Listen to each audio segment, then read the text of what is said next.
por ese tiempo tan especial delante de ti, porque tú nos diriges por tu presencia y por tu espíritu, porque la obra que has comenzado en este lugar tú la vas a perfeccionar, porque tú traerás el espíritu de paz, el espíritu de gracia, el espíritu de comunión, el espíritu de unidad, porque ese es el espíritu de Cristo. Y todas las tinieblas, Señor, que se quieran levantar para destruir, para oponerse, Señor, para levantarse en contra de la unidad de tu pueblo, Señor, la reprendemos y la echamos fuera en el nombre de Jesús. En el nombre de Jesús de Nazaret. Todo lo que se ha soltado desde el infierno para destruir la obra de Dios no tiene poder contra mí. En el nombre de Jesús, que la unción bendita del Espíritu fluya y fluya con poder hablando a cada vida, a cada corazón, trayéndonos a paz, esa tranquilidad que tú nos das. Gracias por tu palabra en esta mañana. Amén. Hace 8 días estuve tocando la primera parte del tema, el proceso de José. Yo no voy a tocar la segunda parte por causa del tiempo, no voy a poder repetir gran parte de este tema. Pero estuvimos hablando acerca del trato que Dios tenía para con José. Y pudimos ver que José era un joven consentido, era un joven envidiado por sus hermanos. Pudimos ver que José era un joven noble, era un joven íntegro. Y Dios tenía un propósito con él y lo tenía que sacudir si Dios iba a cumplir su propósito en él. Y estuvimos hablando de 12 pruebas en la vida de José. Hablamos de la prueba hereditaria, de cómo José no tenía una familia de buen testimonio, y a pesar de todo lo que pasó con su familia, José siguió adelante. Vimos también la prueba de la ingenuidad, cómo José sabía que sus hermanos lo envidiaban y tuvo un sueño y fue y lo contó a sus hermanos y le tuvieron más envidia. Vimos la prueba de la inactividad. Él tenía una túnica de diversos colores y era diferente a sus hermanos, no iba a servir. Y Dios le quitó esa túnica y lo envió a servir, a convertirlo en un servidor. Porque esa es una de las lecciones primeras que debemos aprender en el Señor, que Dios nos ha llamado para que seamos servidores. Vimos también que debemos esperar que los demás vean que Dios está con nosotros. Potifar vio que Dios estaba con nosotros.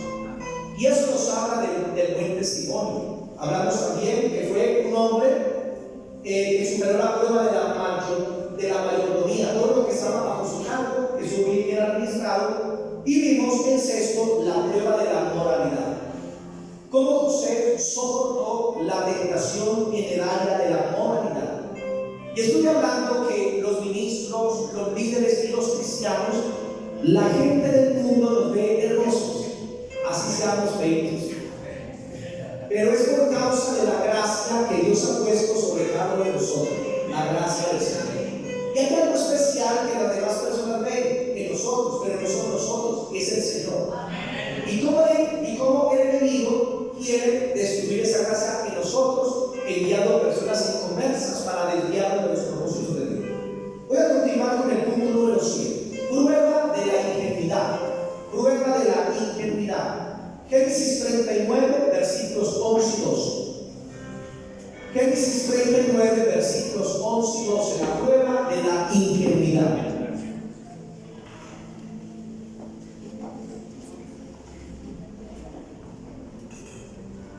Hablando de ella a José cada día y no escuchándola a él para acostarse al lado de ella, para estar con ella, aconteció que entró él un día en casa para hacer su oficio. Y no había nadie de los de casa allí. Y ella lo asió por su ropa diciendo: duerme conmigo. Entonces él dejó su ropa en las manos de ella y huyó y salió. Hace 8 días pudimos ver cómo la esposa de Potifar codició a José y comenzó a asediarlo todos los días, a perseguirlo. José, duerme conmigo. José, tú me atraes. José, tú eres precioso.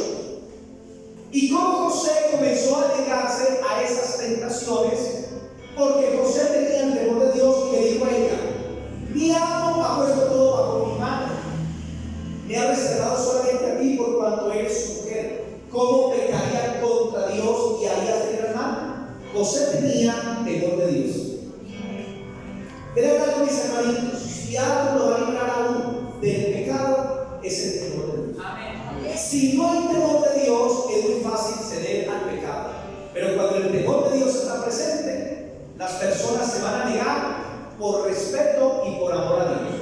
Ahora, José era ingenuo, pero José era íntegro. Y él, ante la tentación sexual, corrió. Y quiero decirles que correr no es cobardía, es agilidad a los pies. ¿Cuántos aquí son ágiles para correr así en contra del pecado? Y José, ¿qué hizo? Corrió, porque ella lo último lo agarró, lo asió por su ropa, y José entonces se desprendió de su ropa, ella quedó con ella y salió corriendo y se fue a esconder, porque prefirió el temor de Dios. Mis hermanitos, nosotros debemos correr ante lo que es la tentación sexual. En 2 de Timoteo 2:22 dice: huye de las pasiones juveniles. Y él dijo: huye de las pasiones juveniles. Y cada uno de nosotros sabemos que en nuestros corazones y en nuestras vidas se mueven pasiones. Y ante la tentación de las pasiones sexuales, lo único que vale es huir del pecado, es huir de la tentación. Algunos dicen: yo soy muy fuerte, yo me sé cuidar, yo no voy a caer. Y esas son las personas más propensas a caer en pecado. Porque en Judas, verso 24, la palabra de Dios dice: porque Dios es poderoso para guardarles sin caída y presentarlos con gran alegría delante de su presencia. El que nos guarda del pecado es Dios, no nosotros. Porque en nosotros no hay fuerza alguna. Nosotros debemos aprender a depender más de Dios que de nosotros mismos. Porque cuando dependemos de nosotros mismos, de nuestra sabiduría, de nuestro intelecto, de lo que pensamos, entonces somos más propensos a caer en cualquier tipo de pecado o de situación. José, ante la tentación sexual, huyó. Y por eso nosotros tenemos que tener cuidado con lo que vemos en la televisión, con lo que vemos a través de los medios de comunicación, con lo que vemos a través del internet. Porque sabemos que por ahí se mueve, hermano, mucho pecado y mucha maldad. Y si el cristiano no se cuida, no huye de eso, va a sucumbir, y las tentaciones sexuales pueden destruir completamente una vida. Hermanos, hay personas que ante la tentación sexual comienzan a hablar en lenguas y caen. Porque ante la tentación sexual no es reprender al diablo, no es sacar al diablo. Ante la tentación sexual lo único que vale es correr. Dígale que está a su lado: huye de las pasiones humanas. No hay otra forma, mis hermanos. Una vez me di cuenta de una pareja de jóvenes que estaban solos en su casa. Eran novios y estaban solos, y el ambiente comenzó a subir de temperatura. Y entonces, al sentir que la temperatura subía, comenzaron a orar en lenguas. Y mientras oraban en lenguas, hacían eso: te reprendo, Satanás, fuera. Terminaron acostados, porque no había que orar en lenguas, había que huir. Hermanos, ante la tentación sexual, lo único que vale es huir. No hay más de él. 4 consejitos en este punto. Primero, protege. Si los mejores hombres y las mejores mujeres pensaron que pudieron resistir y cayeron, ¿qué será de nosotros si nos descuidamos? Usted tiene que cuidar su vida espiritualmente. No se puede apartar de la oración, no se puede apartar del ayuno, no se puede apartar de congregarse, no se puede apartar de buscar la presencia del Señor. Otro puntito: prepárate de antemano. Prepárate de antemano. Usted debe entender que las tentaciones sexuales van a llegar tarde o temprano. Y a todos. De esa prueba de la moralidad no se escapa nada. Si usted tenga 150 años, así usted ya no tenga dientes, la tentación le va a llegar. Y ahí es donde necesita usted prepararse de antemano. Debes conocer, mis hermanitos, las señales de la tentación. Si usted es casado o casada, usted tiene que buscar para compartir su corazón a su cónyuge. Y si usted va a buscar consejería o a buscar ayuda, usted debe tratar de buscar en lo posible personas del mismo sexo. Y eso es usted mismo protegerse y también proteger a la otra persona. Porque cuando una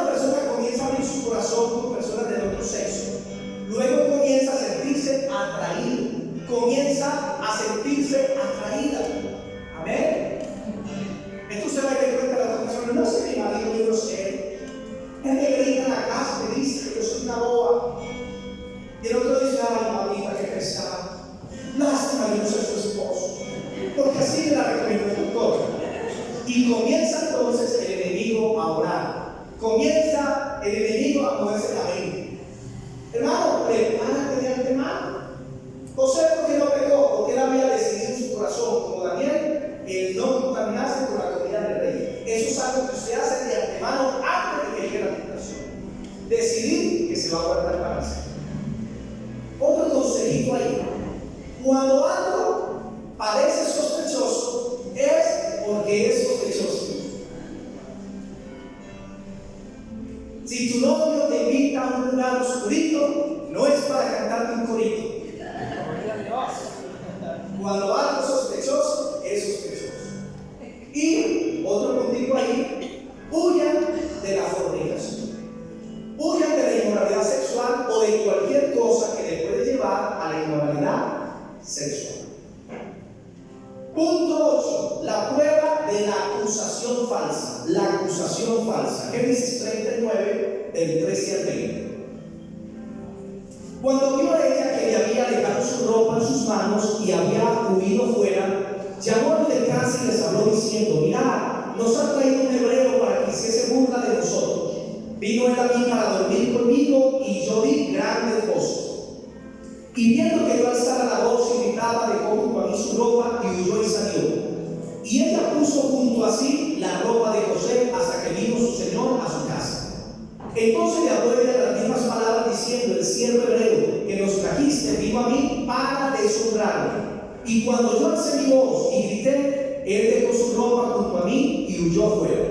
Y sucedió que cuando oyó el amo de José las palabras que su mujer le hablaba, diciendo: así me ha tratado tu siervo, se encendió su furor. Y tomó su amo José y lo puso en la cárcel, donde estaban los presos del rey, y estuvo allí en la cárcel. La acusación falsa. José, por hacer lo bueno, justo, se ganó una acusación falsa. Cuando él huyó y dejó la ropa, él se fue a esconder por allá semidesnudo. Y ella pegó el grito. Llegaron los criados, dijeron: José quiso violarme, quiso abusar de mí. Y cuando lo fueron a buscar, estaba escondido por allá detrás de una caneta así, tapando. Entonces, ¿qué pensaron los criados? Que verdaderamente la quiso abusar. Llegó el amo, le dijo la misma calumnia, y el amo se encendió en ira, pero no le dio pena de muerte, porque eso daba pena de muerte. Que se metiera con la muerte del capitán del ejército de Egipto, eso daba pena de muerte. ¿Y por qué no se la dio?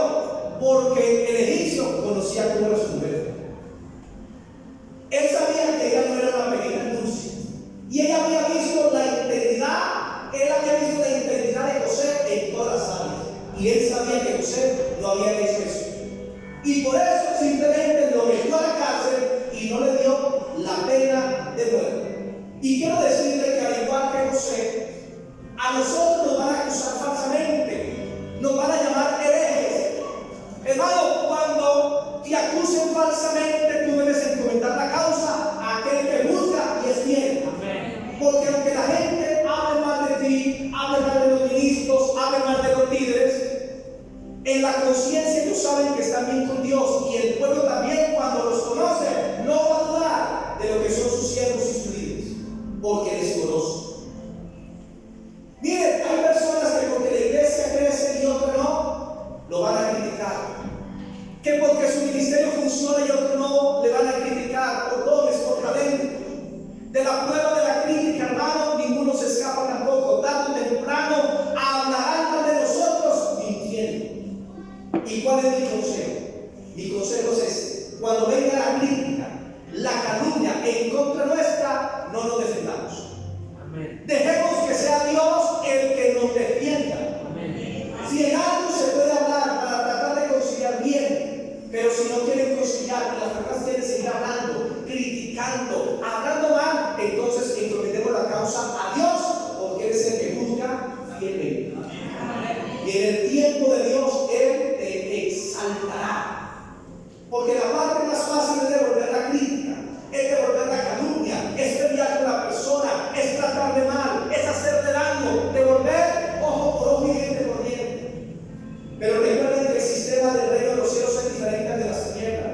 El sistema del hombre es pagar mal por mal.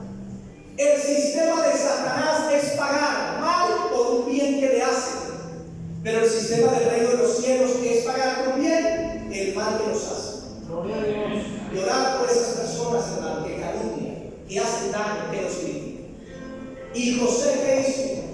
No se defendió, simplemente dejó que lo metieran en la cárcel, y en la cárcel José quedó. Amén. Que sea el Señor que te defienda y no nosotros mismos. Y miren, nada prueba la espiritualidad de una obra como la oposición a ella.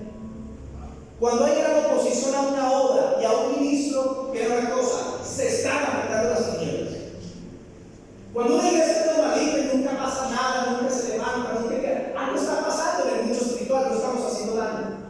Pero cuando suceden esas cosas es porque estamos afectando verdaderamente el mundo de las tinieblas.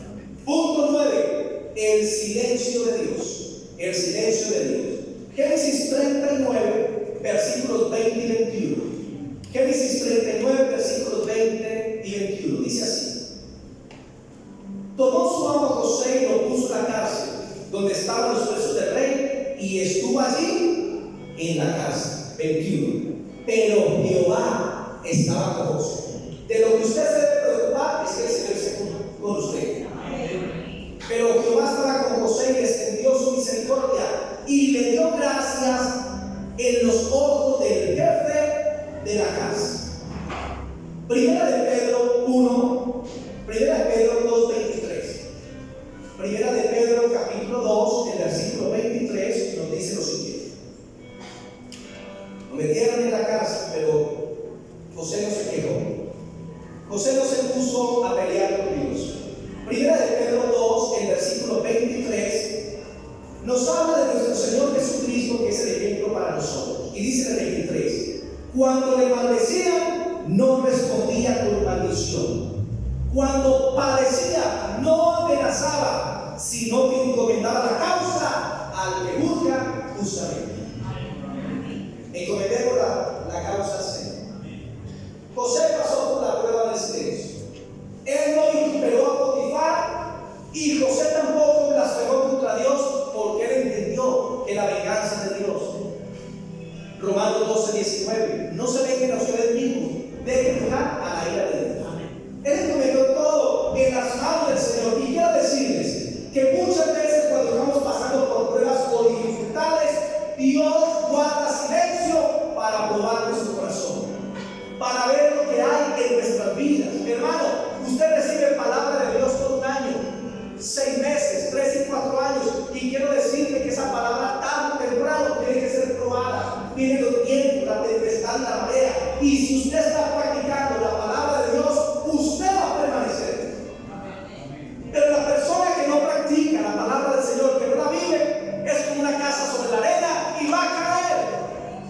Cuando lleguen las pruebas, lo que está buscando es quién está firme, quién verdaderamente ha puesto su fe en Cristo, quién está en el Señor.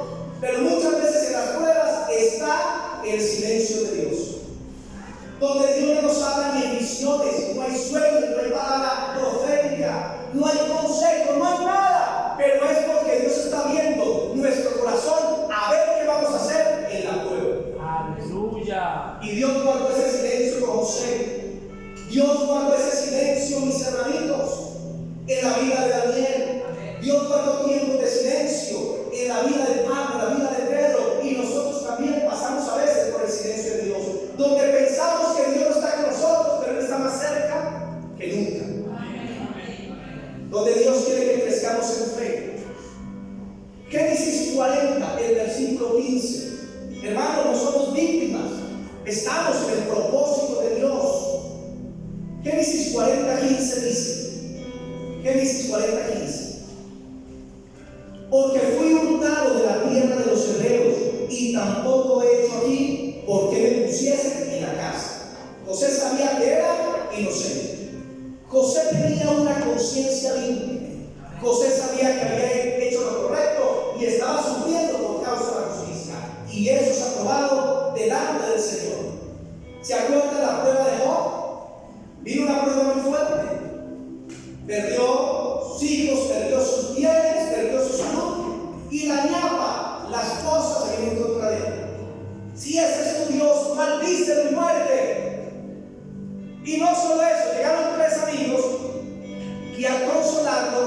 llegaron a atacarlo. Usted está así porque es un pecador. A usted le pasó eso porque es injusto. A usted le pasó eso porque tiene el pecado y comenzaron a condenar a Job. Y esa prueba duró casi un año. Pero ¿quién estaba detrás de la prueba?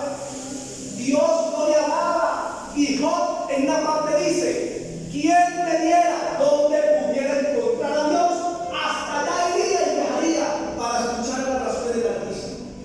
Porque hay tiempos, hermano, de silencio de Dios, donde Dios está probando nuestra vida y nuestro corazón. Porque hay tiempos donde Dios parece tan real, donde usted siente la presencia de Dios, pero hay otras veces donde usted tiene que aprender a caminar por fe, a creer en el Señor, porque el Evangelio es de fe, el Evangelio es de confiar, y aunque las cosas vayan contrarias, cree algo, Dios está contigo. Y ahí es donde tienes que desarrollar tu fe.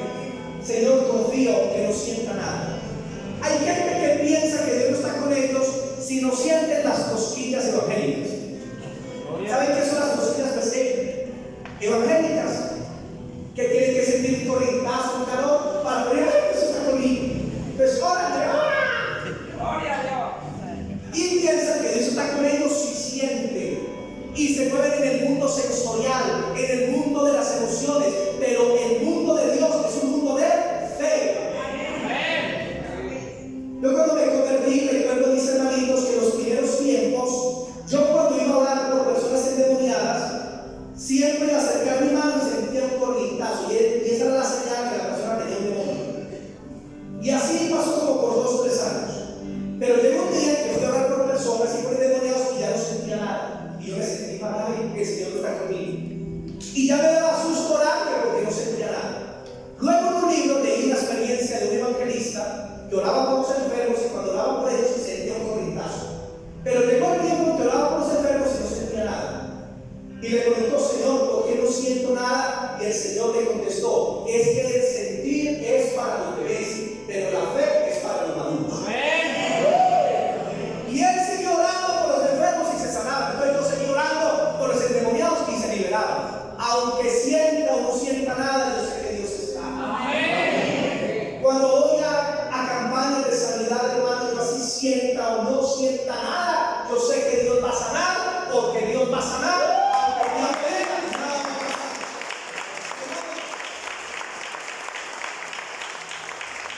No son las emociones, es la fe. Es la fe, pastor. Y en el silencio de Dios, lo que Dios quiere desarrollar en nuestras vidas es la fe. Al final Dios se le manifestó a Job y lo restauró el nombre de todas las cosas. Sufre penalidades como buen soldado de Cristo. Punto 10.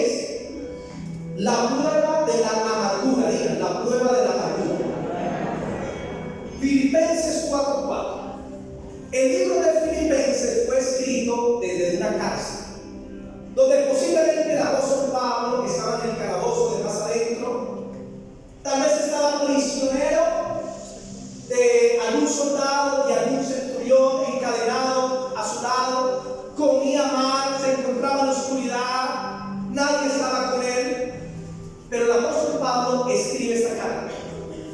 Y en Filipenses 4:4 Pablo dice: regocijaos en el Señor siempre. Y otra vez os digo, regocijaos. Desde una cárcel, comiendo mal, estando prisionero, y estaba contento. ¿Será que nosotros estamos cuando pasamos por pruebas? Porque el momento de la prueba se nos aflige. El momento de la prueba a veces como que nos derrota, a veces como que nos tensiona, nos estresa. Pero más adelante vamos viendo los propósitos de Dios con esas pruebas. Amén. Y José, hermano, José, todos se olvidaron de él. Potifar se olvidó de él. El copero se olvidó de José. ¿Quién fue el copero? José le interpretó el sueño a 2 personas. Y a uno le dijo: en 3 días te van a restaurar en el palacio y seguirás siendo el copero de Faraón. Y lo restauraron en el palacio. Volvió este copero a servir, pero dice: y se olvidó de José. La pregunta es: ¿quién permitió que el copero se olvidara de José? Fue Dios. Fue Dios. Pero aunque el copero se olvidó de él, Potifar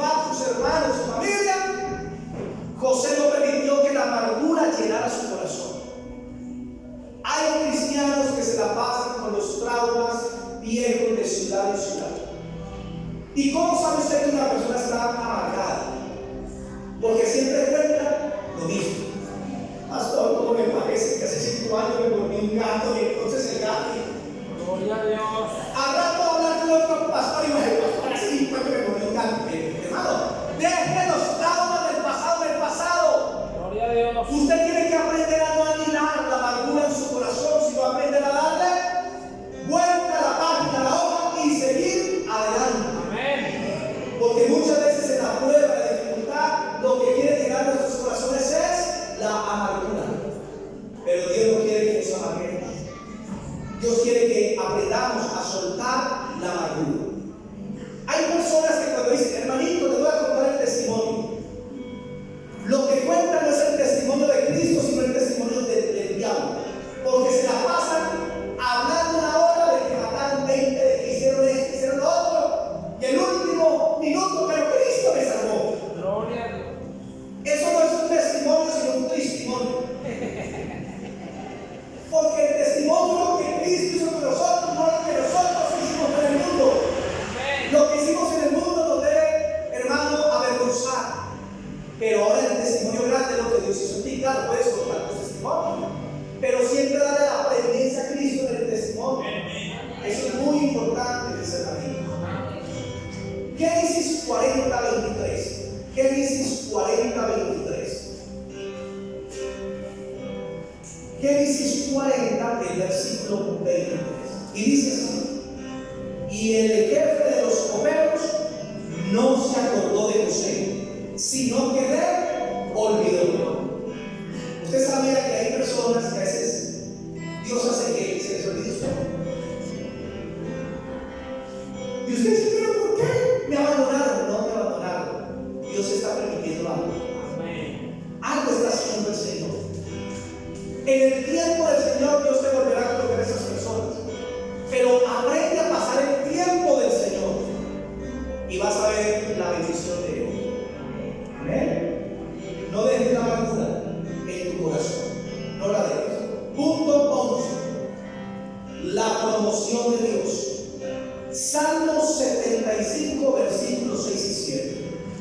Salmos 75, versículos 6 y 7. La promoción de Dios. Salmos 75, versículos 6 y 7 dice así.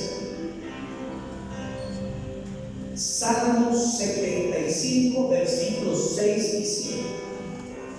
Porque ni de oriente ni de occidente, ni del desierto viene el enaltecimiento. Mas Dios es el juez, a este humilla y a aquel enaltece. Dios es el que levanta, Dios también es el que humilla. Y bueno, nos es a veces ser humillado, porque si tú estás siendo humillado por Dios, es la prueba de que vas a ser exaltado. Cuando Dios trata contigo, te pule. Cuando Dios trata contigo y te quebranta. Cuando Dios trata contigo y comienzan a venir un sinnúmero de cosas que tú no entiendes, es porque viene cosas grandes. Dios está puliendo cosas grandes. Un edificio, para construirlo bien alto, debe tener primero un buen fundamento, unas columnas muy grandes. Y si no está el fundamento, Dios no puede construir sobre ti. La promoción de Dios. Dios promocionó a José. Génesis 41, 37 al 40. Génesis 41, del 37 al 40, dice así. Génesis 41, del 37 al 40 dice: el asunto pareció bien a Faraón y a sus siervos, y dijo Faraón a sus siervos: ¿acaso hallaremos a otro hombre como este en quien esté el Espíritu de Dios? Y dijo Faraón a José: pues que Dios te ha hecho saber todo esto, no hay entendido ni sabio como tú. Tú estarás sobre mi casa, y por tu palabra se gobernará todo mi pueblo. Solamente en el trono seré yo mayor que tú. ¿Cuál fue el resultado de esas pruebas de José? Que Dios lo promocionó.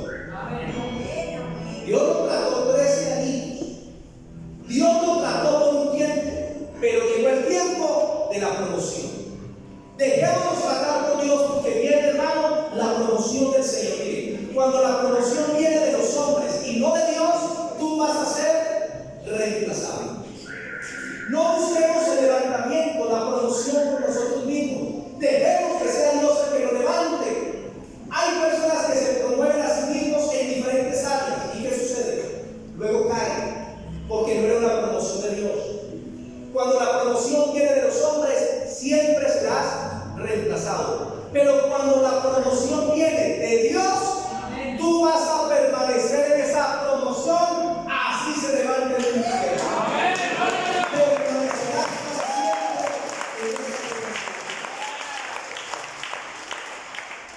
Y para la promoción de Dios hay tiempos. Hay cosas que nosotros queremos, pero hay tiempos de Dios. Y crean algo, adelantarnos a los tiempos de Dios hay consecuencias. Es mejor el tiempo de Dios, porque es una bendición. En el tiempo de Dios, hermano, todo es una gran bendición. Deja que Dios se promueva en el tiempo que quiera. Y última prueba, la prueba de la perspectiva divina. La prueba de la perspectiva divina.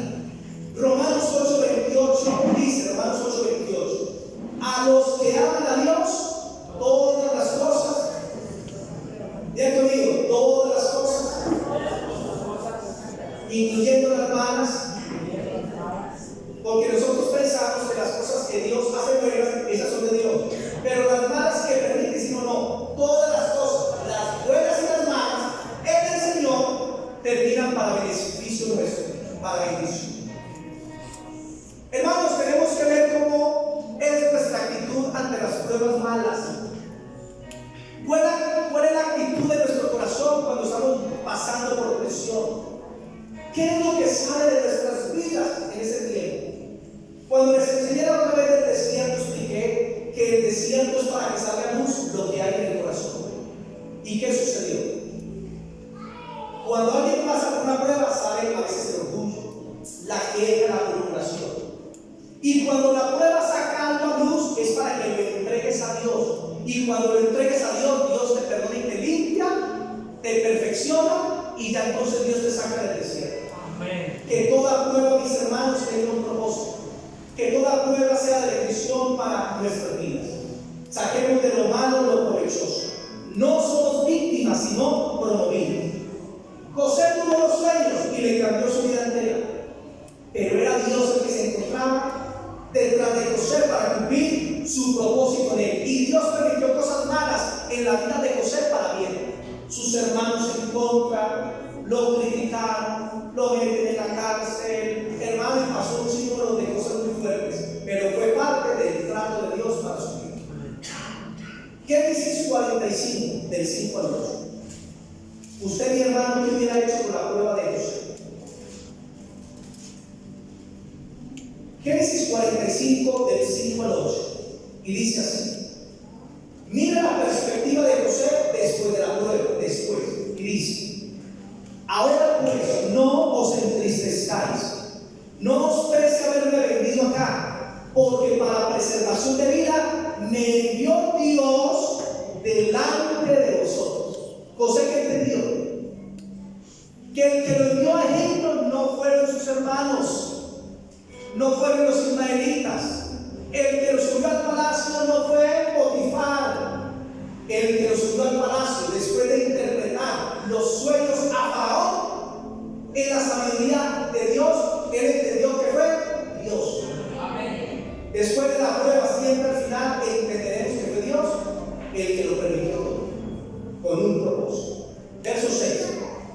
Pues ya ha habido 2 años de hambre en medio de la tierra, y aún quedan 5 años en los cuales ni habrá arada ni siega.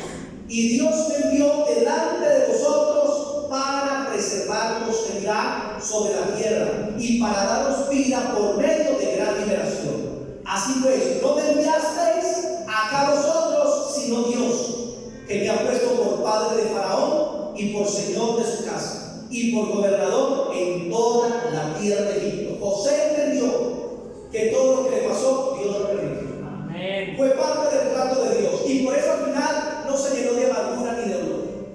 Amén. Amén. Porque los tratos que Dios ha permitido, ven, sin temor, hermano. Amén. Porque los tratos que Dios ha permitido en tu vida van a ser para gloria y para beneficio. Porque no eres tú el que te metiste en el trato que te encuentras, sino que fue el Señor. Porque yo estoy poniendo tu vida y estoy poniendo tu corazón para que sea enteramente mío. Porque mis planes para ti son de bendición. Y lo verás, dice el Señor. No tengas temor, porque he visto por momentos tu soledad, he visto por momentos tu angustia, pero yo he estado contigo aún en medio del silencio, porque te estoy formando la fe y te formaré cada día mucho más, dice el Señor. Solamente confía,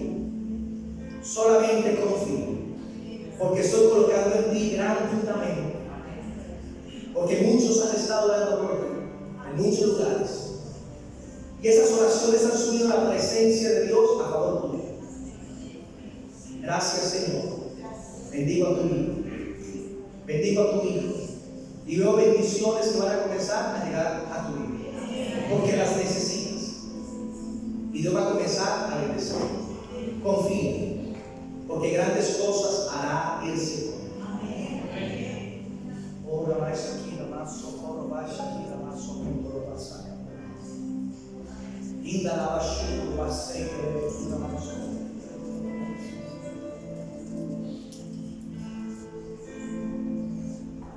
Porque te veo como un campo sincero, sin ánimo de eso. Pero Dios pone a favor tuyo intercesores que te van a acercar de una manera especial. Y Dios va a colocar en tu vida esas amistades significativas que tú has anhelado en tu corazón. Porque veo ese anhelo. Y Dios va a colocar personas muy cercanas a ti, que te van a amar, que te van a bendecir, que te van a cuidar. Gracias, Señor, por tu Señor. Que la unción tuya, Señor, sea cada día mayor sobre ti. Bendícelo, Señor, bendícelo. Porque no te dio acá el hombre, te dio acá el Señor. Gracias, Señor. Te bendigo en el nombre de Jesús.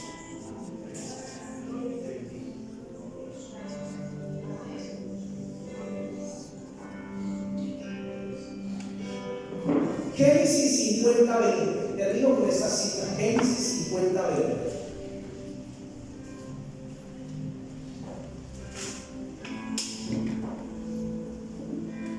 Ya José está a punto de morir. Ya es lo último. Está a punto de morir. Y reúne a sus hermanos. Y los hermanos pensaron que José se iba a vengar de ellos, que los iba a enviar para el caballo. Pero ¿qué sucedió? De repente dice, José habla a sus hermanos y le dice: vosotros pensasteis mal contra mí. Tal vez hay personas que piensan mal contra ti, mas Dios lo encaminó a bien para hacer lo que vemos hoy, para mantener en vida a muchos. Dios lo encamina todo para bien.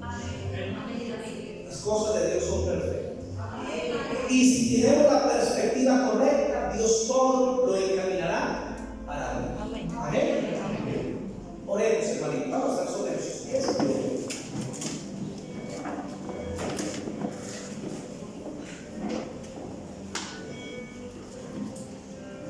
Amado Padre, qué bueno sentir tu toque en esta mañana. Porque tú nos has abrazado con tus brazos de amor y de misericordia. Gracias, Señor, por tus hijos aquí presentes. Porque yo sé que tu palabra ha iluminado sus corazones y han podido entender algunas de las cosas que les han sucedido.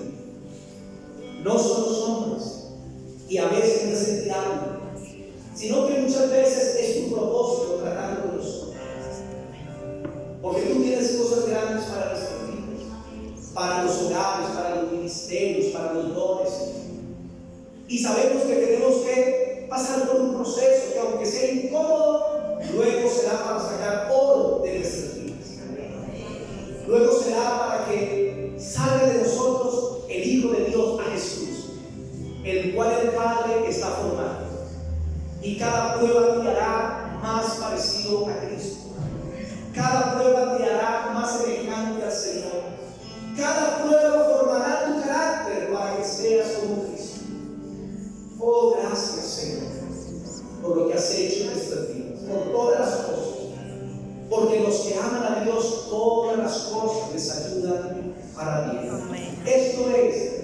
los que conforme a su propósito han sido llamados, para hacerlos según la imagen de Jesucristo, el Hijo de Dios. Haznos como Jesús. Límpianos cada día y lávanos, y permítenos, Señor, no caminar en queja, ni en murmuración, Señor, ni en amargura, Padre, ni echándole la culpa a las personas, sino más bien encomendando la causa, Señor, al que juzga fiel, al Padre. Bendigo a tu pueblo, Señor. Gracias por tu palabra. Amén.